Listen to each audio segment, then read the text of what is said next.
Okay, now we are going to discuss about the Griffith experiment, and I had said you that two strains of bacteria are used here. One is the S strain and another one is the R strain. So what he did was he injected S strain of bacteria. He took a mouse and he injected S strain of bacteria into the mouse. Okay, so what happened when he injected S strain to the mouse or the mice? Then what happened? The mice died of pneumonia. Why did it happen? Because the S strain is virulent. Because of virulent type, it developed the disease pneumonia in the mice, and as a result of this, the mice had died. So what is the result? The mice died because of this. Okay. Next, what happened? He injected R strain. Injected R strain of the bacteria into the mouse. So R strain is not virulent. So what happened? There were no signs of pneumonia, so the mice was alive. So what does this prove? This proved that the S strain was virulent, but the R strain was not. Now, what he did was he injected heat-killed S strain. What is heat-killed S strain? What did Griffith do was that Griffith killed the S strain bacteria by heating them. Okay, he found that if he heated the S strain bacteria, the bacteria was killed. Now, if the bacteria is killed, what is our guess? What will you guess that? Now, if the bacteria which is already dead, if that is injected inside the body of the mouse, will the bacteria be able to cause pneumonia? No, because the bacteria is already dead. Though it was a S strain bacteria, it is already dead. So, if he injected this heat-kill S strain bacteria into the mouse, then he found that the mice was alive. Because why? We expected this, because the bacteria which was causing pneumonia, that bacteria itself is dead. The S strain is dead. So obviously it cannot cause pneumonia and the mouse will be alive. Now the most interesting part of this experiment was the fourth part. In the fourth part, what he did was he took a mixture of injected heat-killed S strain and live R strain. Okay, so injected heat-killed S strain. Okay, and live R strain. So what do you guess here? That means, see, heat-killed S strain means already the bacteria is killed. So obviously it will not cause pneumonia. And R strain obviously live R strain means this strain, the R strain. So obviously it is not the virulent type and it do not cause pneumonia. So it is not virulent. So anyways, it is not virulent. This case also mouse should be alive. In this case also mouse should be alive. So if we mix both of them and inject it, then it is our expectation that the mouse should be alive, right? Because both the types, they cannot cause pneumonia. As this is already dead and this R strain, we know they are non-virulent type, they cannot cause any disease. But what he observed when he injected this mixture of heat-killed S and live R strain, he found that the mice died in a few days and pneumonia happened in the mouse. So now Griffith concluded that there is something interesting which is happening in this entire set of experiment.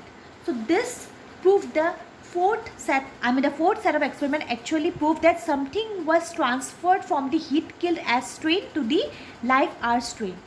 And due to that, this live R strain, now why is it that the S strain is virulent and R strain is not virulent? Now the S strain is virulent only due to the presence of the polysaccharide coat. And the R strain was not virulent because it did not have that polysaccharide coat. So that was the only distinction by which we called as R and S. So if the R strain also develops some polysaccharide coat, then it will have all the properties of S strain. That means it will actually become S strain. Now Griffith thought that maybe something is getting transferred from this heat-killed S strain to the live R strain, because of which the R strain is developing the polysaccharide coat around itself and it is becoming virulent.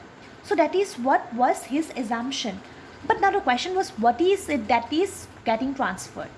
Okay, now to his thought further, after his thought, what he did, even after the fourth part of the experiment was done, Griffith tried to do some research on the dead mice, and he found that life as bacteria was recovered from the dead mice. Now please remember, what did we inject into the dead mice? What did we inject? We had injected into the dead mice was live R strain and dead S strain in the fourth step. So this was injected.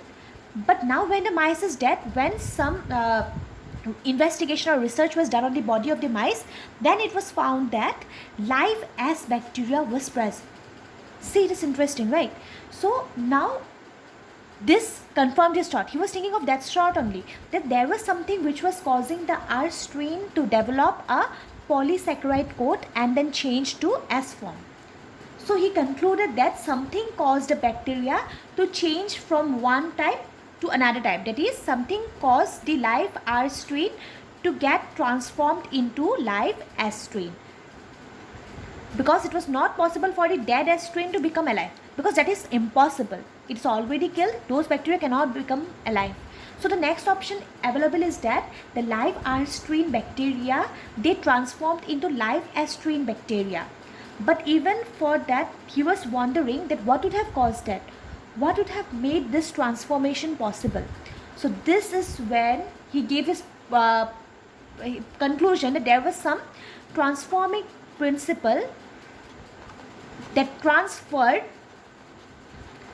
from heat-killed S strain to R strain and transformed it to virulent. That means some transforming principle was there, and that transferred the heat-killed S strain, something from the heat-killed S strain to R strain, and R strain also became the S strain type. There is a virulent type.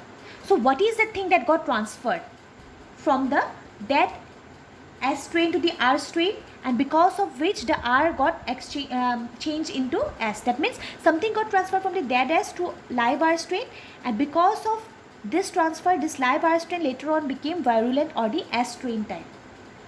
And this he called it as the transforming principle, because this transformed the entire variety of the bacteria. It transformed it from a live R strain to a live S strain. So it was a complete transformation, and that is why he named it as the transforming principle. So now the question was, what was the, or how was the biochemical nature of transforming principle found? Or what was this transforming principle? So how was the biochemical nature of transforming principle found? So this was the question, how to find out that what is the chemical composition of this transforming principle, whether it is a protein, whether it is a carbohydrate, whether it is a fat. So what is it? So finding out the biochemical nature of the transforming principle became very important to understand what exactly is the genetic material, because this experiment we can see that something is getting transferred from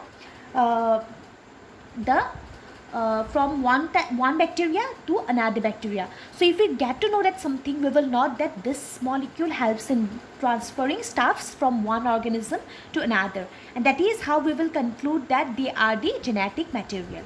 So now we will see about the transforming principle in a bit of more detail in the next video.